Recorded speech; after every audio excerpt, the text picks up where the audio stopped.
if I walk over there and sit next to Mr. Johnson and carry my phone, does Google know that I was sitting here and then I moved over there?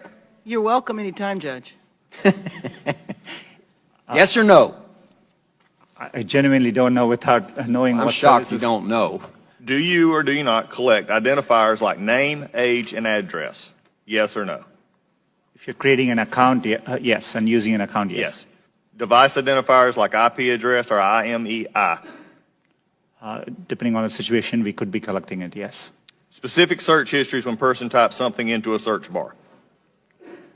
If you have search history turned on, yes. Contents of emails and Google documents? We store the data, but we don't read or look at your Gmail. You have access to them?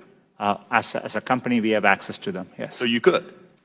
Saying you don't or don't. I'm not asking do you or don't. I'm saying you could, though there is a possibility. We have clear established policies on how we would do that data. GPS signals, Wi-Fi signals, Bluetooth beacons? Would depend on the specifics, but there may be situations, yes. GPS, yes. Yes, if you have And location. voice and conversations when using Google Voice products? We give an option to turn on or off. And But if a person didn't know it, voice and conversations when using Google Voice products? Yes. We only record when they initiated with OK Google and then say the terms after. Do you believe that Google has been brought out here in some question is biased? Congressman, it's really important to me that we approach our work in an unbiased. Do you believe that Google is biased? It's either yes or no. No, not in our approach.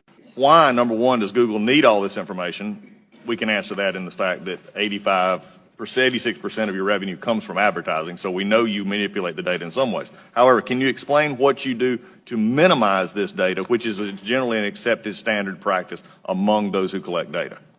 Our goal is, but we are providing, for example, if we are providing you a service like Gmail, which we have done for 15 years, that data, we need to store it for our users, so they expect us to.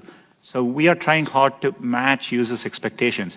We don't need, our data for advertising, as I said earlier, most of it comes from just the keywords you type. And so, we need minimal data to do advertising. We give you options to turn ads personalization off. We store most of the data we do today to help give users the experience they want, and that's what we're trying to do. How do you explain this apparent bias on Google's part against conservative points of view, against conservative policies? Is it just the algorithm, or is there more happening there? Congressman, I understand the frustration at seeing negative news, and I see it on me. On Google, there are times you can search on Google, and page after page there's negative news which we reflect.